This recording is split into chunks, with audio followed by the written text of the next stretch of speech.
रूस के मशरक़ी साहली इलाकों कामचटका और क्रिल जज़ायर में शदीद ज़लज़ले के बाद कामचटका में 550 साल से खामोश आतिश फटा फट पड़ा, जिससे निकलने वाले 6000 मीटर से बुलंद राख और धुएं के बादल ने आसमान को ढक लिया।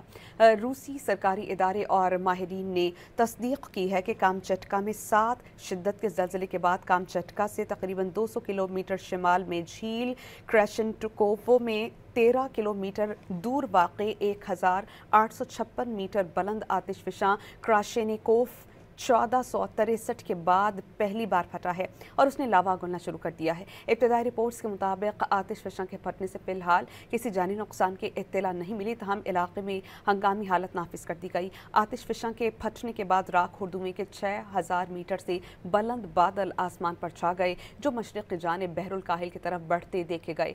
आतिशफ़शां के धुएं और राख के बादल के बायस रूस की वजारत ने उसे बुलंद परवाज़ों के लिए शदीद ख़तरा करार देते हुए नारंगी अलर्ट जारी किया।